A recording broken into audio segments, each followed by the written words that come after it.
Ma'am, देश भर से जो तस्वीरें सामने आ रही हैं, कोई ऐसा राज्य अब नहीं बचा है जहां पर कोरोना ने पैर नहीं पसार लिए हैं। इतनी भयावह स्थिति जो है हिंदुस्तान की, इससे पहले नहीं दिखाई दे रही थी।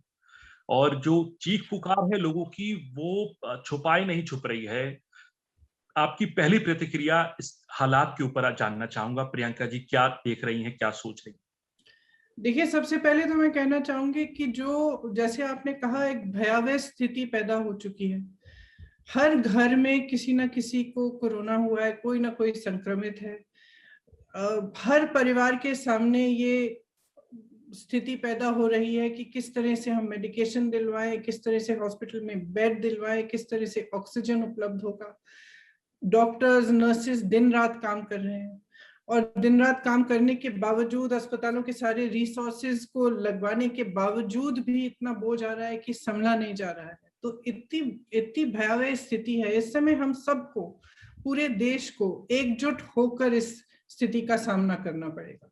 और चाहे किसी भी राजनीतिक पार्टी के हों, चाहे किसी भी व्यापार में कुछ भी हो, हर तरह से हमें मदद करनी चाहिए। हर जने को अपने स्तर पर जो भी वो कर सकता है किसी और की मदद करने के लिए, किसी और के लिए सपोर्ट बनने के लिए, वो हमें करना चाहिए। तो मैं तो सबसे पहले तो धन्यवाद देना चाहती हूँ कि जितने भी डॉक्टर्स हैं, नर्सेज हैं, जो दिन रात काम कर रहे हैं, उनकी भी परिस्थितियां बहुत ही मुश्किल हैं। उनके परिवार भी उनके बारे में बहुत ही वरिड होंगे। और मैं सबसे पहले तो उनको धन्यवाद देना चाहती हूँ, और उन सबको धन्यवाद देना चाहती हूँ जो आज फ्रंट लाइंस पे इस देश के लिए लड़ रहे हैं। और मैं देशवासियों को कहना चाहती हूँ कि हम सब आपके साथ हैं। इस लड़ाई में हम इकट्ठे हैं, साथ हैं, और हम पूरी तरह से जो भी कर सकते हैं आपकी मदद करने के लिए मौजूद हैं। हौसला रखिए।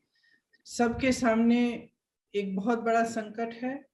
इस समय जितना पॉजिटिव रह सकते हैं, जितना हम एक दूसरे को मदद कर सकते हैं, अपने परिवार के सदस्यों को जितना हम हौसला दे सकते हैं, उतना ही अच्छा रहेगा सबके लिए। और ऐसे ही हम इस महामारी का सामना कर सकेंगे। मैम, ये पहली वेव जो है वो दूसरी पहली वेव जब निकल के गई और अब दूसरी वेव जो आई है, ये और ज्यादा घातक है। मौत का आंकड़ा बढ़ रहा है लगातार। 2.5 लाख 3 लाख तक जो है केसेस पहुंच रहे हैं, और डबल अटैक कर रहा है। ये वायरस तो तैयार होके आया है। क्या लगता है आपको कि सरकार की तैयारी नहीं रही, या जो हम डिफेंस अपना नहीं नहीं जो रख पाए, और स्थिति आज इस तरीके की है कि लोगों को बिना ऑक्सीजन के सड़क पर बैठना पड़ रहा है, एम्बुलेंस के अंदर लोगों की मौत हो रही है, दहलीज तक पहुंच के अस्पताल की वो लोगों को इलाज नहीं मिल पा देखिए, आज देश भर से रिपोर्ट्स क्या आ रही हैं? हॉस्पिटल के बेड्स की कमी है, ऑक्सीजन की कमी है, रेमडेसिविर की कमी है, वेंटिलेटर्स की कमी है। सब जगह से यही रिपोर्ट्स आ रही हैं। अब अगर हमने ठीक तरह से प्रेपरेशन किया होता, अगर हमने तैयारी की होती, तो फर्स्ट वेव और सेकंड वेव के बीच में हमारे पास कई महीने थे कि हम इसके लिए हम तैयारी कर सकते थे। कैसे? हमारा देश जो है, ऑक्सीजन का सबसे बड़ा मैन्युफैक्चरर है। India's production capacity for oxygen is one of the largest in the world. फिर ऑक्सीजन की कमी क्यों हो रही है? क्योंकि उसको ट्रांसपोर्ट करने के माध्यम, उसको ट्रांसपोर्ट करने की सुविधा नहीं बनाई गई है। आपके पास 8-9 महीने थे, आपको मालूम था, आपके अपने सीरो सर्वेस कह रहे थे कि एक सेकंड वेव आने वाली है, आपने उसको इग्नोर किया।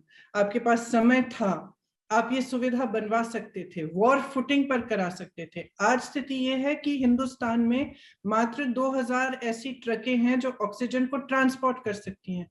तो आप समझ सकते हैं कि कितनी बड़ी त्रासदी ये है कि देश में ऑक्सीजन उपलब्ध है, लेकिन जहां पहुंचना चाहिए वहां पहुंच नहीं पा रहा है। आप रेमडेसिविर को देखिए। रेमडेसिविर आज एक एक जना मांग रहा है, ढूंढ रहा है कि कहां से मिलेगी, कैसे मिलेगी। 1.1 मिलियन रेमडेसिविर इंजेक्शंस वर एक्सपोर्टेड। 1.1 मिलियन रेमडेसिविर के इंजेक्शन का निर्यात हुआ है हिंदुस्तान से पिछले 6 महीनों में, और आज हमारे पास कमी है। आप वैक्सीन को लीजिए, सरकार ने 6 करोड़ वैक्सीन एक्सपोर्ट की हैं पिछले 6 महीने में, ज्यादा पिछले 6 महीने में नहीं, जनवरी से लेके मार्च तक 6 करोड़ एक्सपोर्ट हुई हैं हमारे हिंदुस्तान से वैक्सीन। और उसी समय में 3 से 4 करोड़ हिंदुस्तानियों को वैक्सीन दी आपने। तो आपने हिंदुस्तानियों को पहले क्यों नहीं रखा? आपने उनको प्राथमिकता क्यों नहीं दी? अपने पीआर में आप पड़े रहे, और हमें हर रोज टीवी पे दिख रहा था कि मॉरिशस जा रही है, नेपाल जा रही है वैक्सीन। आपने 6 करोड़ वैक्सीन एक्सपोर्ट की, और हिंदुस्तानी लोगों को आपने 3 से 4 करोड़ तक उसी समय में आपने सिर्फ उतना वैक्सीन दिया। आज वैक्सीन की कमी है। तो वैक्सीन की कमी किस लिए हो रही है? Bad planning. रेमडेसिविर की कमी किस लिए है? बैड प्लानिंग या नो प्लानिंग। ऑक्सीजन की कमी किस लिए? कोई स्ट्रैटेजी नहीं। बेड्स, आपको मालूम था कि ये दोबारा वेव आएगा, तो आप टेम्पररी बेड्स क्यों नहीं बनवाए? आपने अस्पतालों में सुविधा क्यों नहीं बढ़ाई? आपने फोकस क्यों नहीं किया इन चीजों पे? तो ये तो एकदम सरकार का ही फेलियर है। और किस चीज में व्यस्त हैं आज भी? आज भी चुनाव प्रचार में व्यस्त हैं, स्टेज पे जाकर हंस रहे हैं। मैम यही देश बात, में जहां से भी रिपोर्ट आ रही है, लोग रो रहे हैं, लोग रो रहे हैं, लोग चिल्ला रहे हैं, चीख रहे हैं, जैसे आपने कहा कि हमारी मदद करिए, कहीं ना कहीं से हमें दवाइयां दिलवाइए, ऑक्सीजन दिलवाइए, बेड दिलवाइए। और आप बड़ी बड़ी रैलियों में जाकर हंस रहे हैं। हंस कैसे सकते हैं?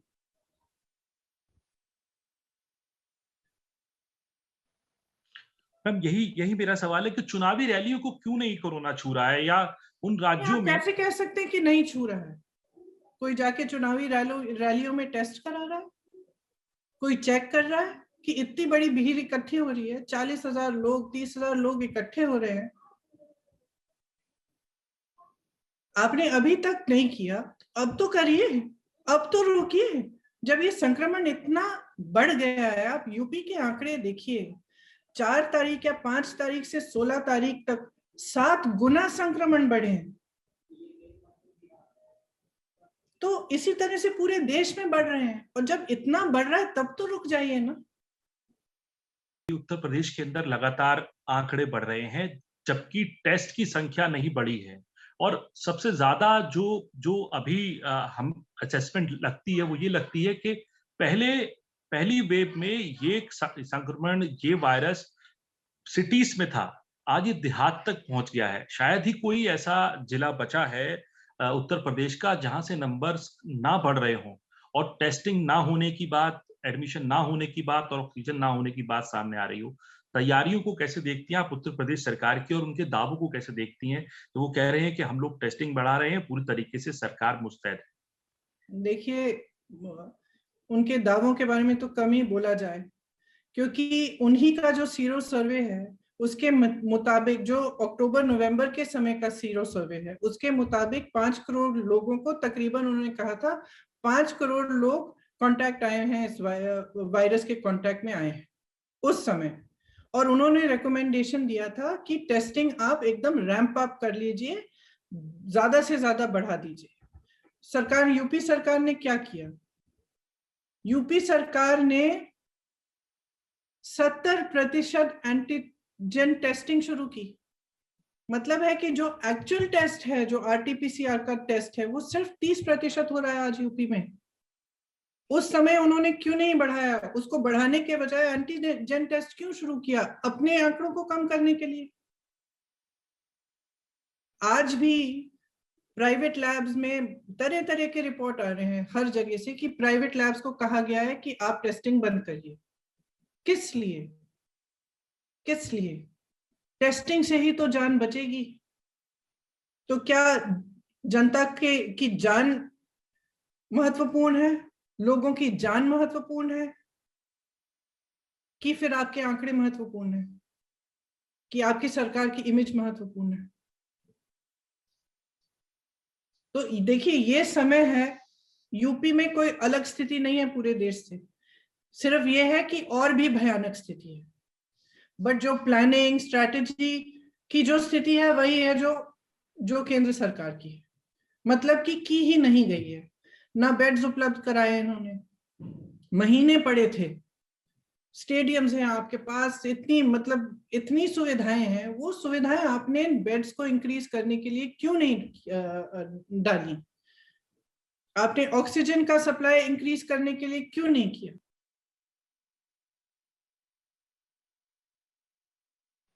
मैम, आपने मतलब देखिए, मैं कई दिनों से, आपको भी मालूम होगा, आपके साथ भी यही हो रहा होगा, हर जगह से ऐसे रिपोर्ट आ रहे हैं कि समझ में ही नहीं आ रहा कि ये सरकार क्या कर रही है। शमशान घाटों पर इतनी भीड़ लगी हुई है, लोग कूपन्स लेके खड़े हुए हैं। कुछ दिनों पहले मुझे बताया गया कि 12 घंटे के लिए इंतजार करना पड़ रहा है, लकड़ी नहीं मिल रही।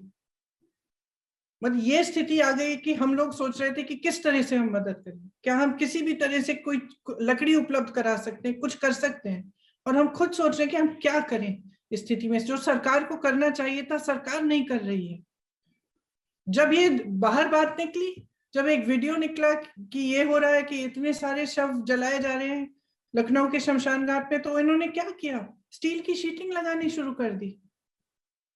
किससे छिपा रहे हैं? पब्लिक तो देख रही, पब्लिक तो जी रही है ना, पब्लिक त्राही है। अस्पतालों के बाहर बैठ के रो कौन रहा है? तो आप पब्लिक से क्या छुपाना चाहते हैं?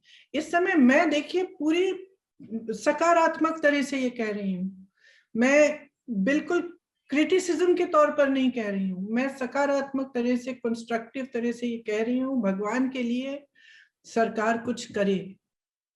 जितनी भी उनके पास रिसोर्सेज हैं वो कोरोना की लड़ाई में डाले। जब लोगों को पता चलेगा कि ये आंकड़े हैं, जब लोगों को सच्चाई पता चलेगी, तो लोग अपने आप को बचाने की कोशिश करेंगे, लोग घर पे रहेंगे। टेस्टिंग बढ़ाइए ताकि आपको, लोगों को मदद हो, उनको पता चले कि हाँ, हम संक्रमित हैं, हमें बाहर नहीं जाना है, हमें दवाइयां दिलवाइए, बेड्स दिलवाइए, ऑक्सीजन दिलवाइए। अभी भी किया जा सकता है, अभी भी ऑक्सीजन की सुविधा बनाई जा सकती है। अगर केंद्र सरकार अपना मन बनाए तो अभी भी तमाम ऐसे रिसोर्सेज हैं सरकार के पास कि उसके ट्रांसपोर्टेशन में डाली जा सकती हैं, अभी भी किया जा सकता है। तो अगर आप मेरे से ये पूछें कि प्रेपरेशन नहीं था, वो तो स्पष्ट है।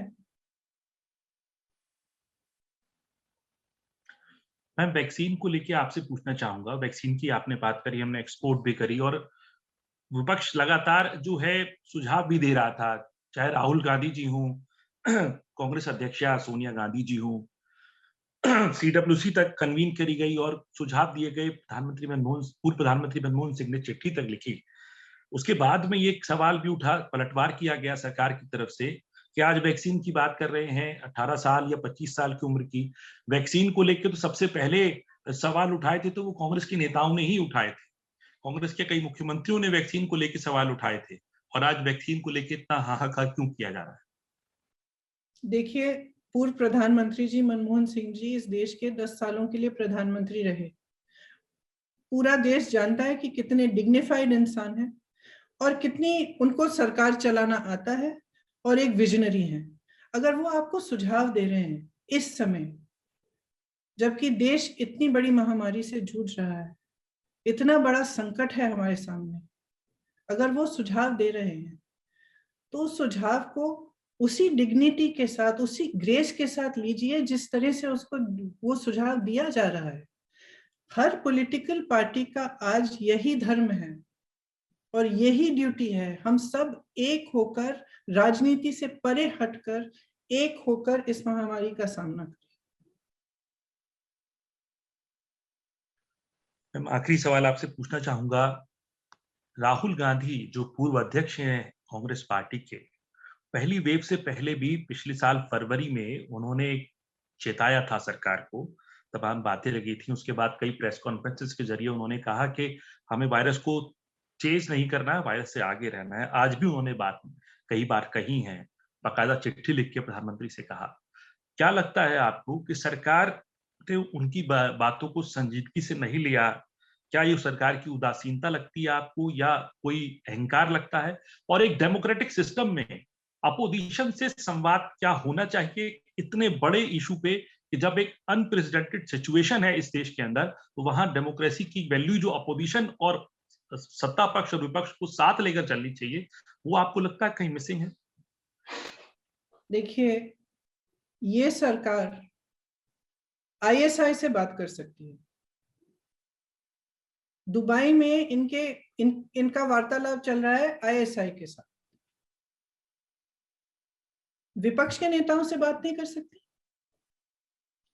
जब विपक्ष के नेता सिर्फ कंस्ट्रक्टिव सजेशंस दे रहे हैं, आज मैं नहीं समझती कि एक भी ऐसा विपक्ष का नेता है जो कंस्ट्रक्टिव और पॉजिटिव तरह से इनको सुझाव नहीं दे रहा।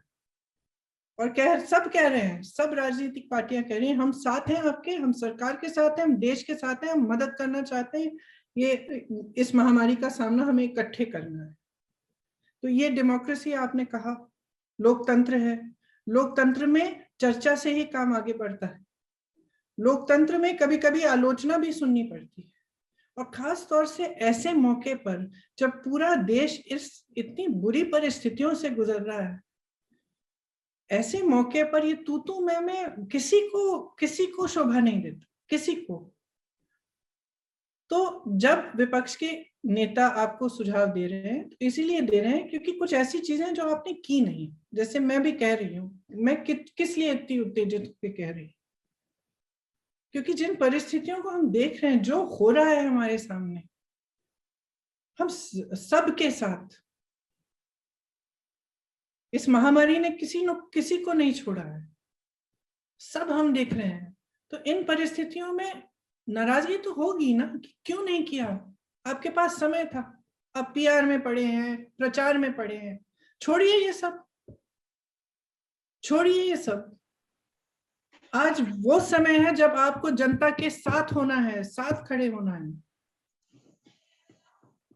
तो इसके लिए सबसे बड़ी चीज तो लोकतंत्र ही होती है। सबको जोड़िए ना, हम सबको जोड़िए, हम सब जुड़ जाएंगे। एक लड़ाई है।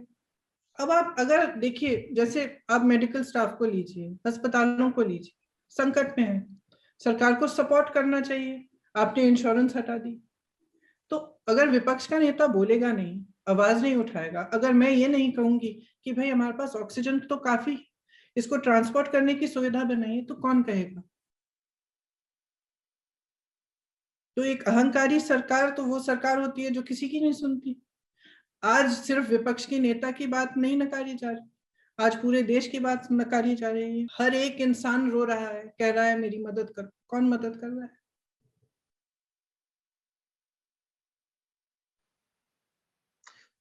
Ma'am, do you want that Prime Minister should come forward and talk to the opposition parties? And as a leader of opposition party, will you welcome this step that all parties should come together and come to a conclusion, come to a roadmap to deal with this situation? The Prime Minister needs to communicate with the public. He needs to communicate with anybody who has the resources to help out, whether it is other opposition parties, whether it is big businesses who may be able to contribute in some form or manner, whether it is medical professionals and staff. He needs to communicate, he needs to talk to them. The country needs reassurance. The country needs to know that somebody is in charge and that person cares about them. The country needs to know that every single life matters and that the government is there to provide support, provide assistance. There is report after report of people. I mean, what shall I even tell you? In UP, the situation is thus that if you have to get an admission in a hospital, you need a slip from the CMO.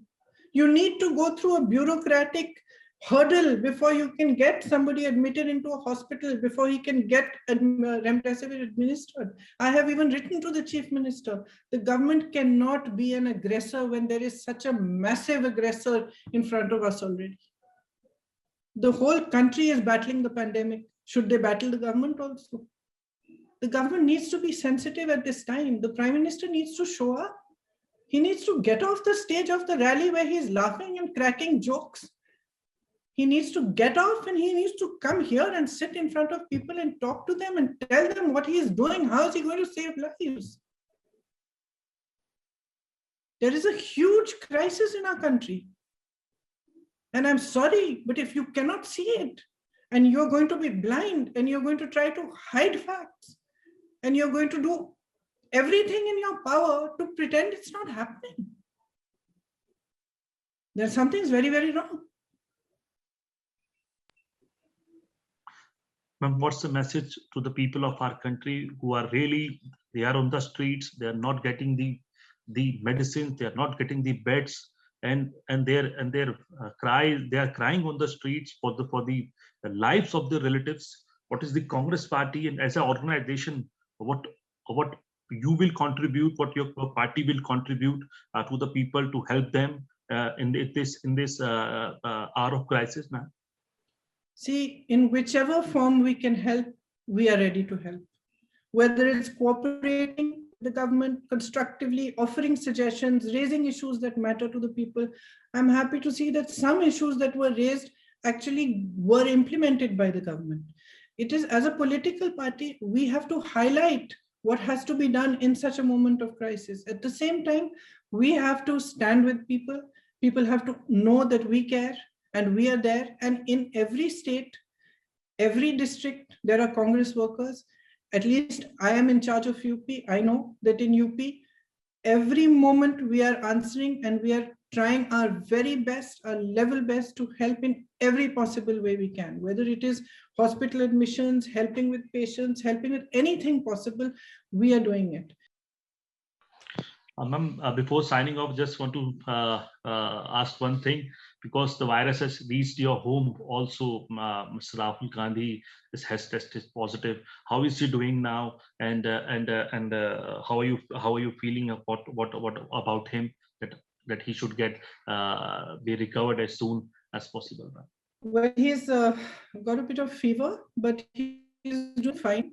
And so far, he seems to be doing all right so far. So he's physically fit and healthy. So I hope that he will be all right. But yes, of course, I am worried about him. Thank you very much, ma'am, for giving us time, ma'am.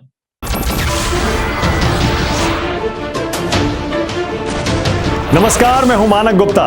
अगर आपको हमारा ये video पसंद आया हो तो इसे like और शेयर जरूर करें, और हां, हमें सब्सक्राइब और फॉलो करना ना भूलें, ताकि आप देश और दुनिया की कोई खबर मिस ना करें। तो जुड़े रहिए हमारे साथ और देखते रहिए News 24।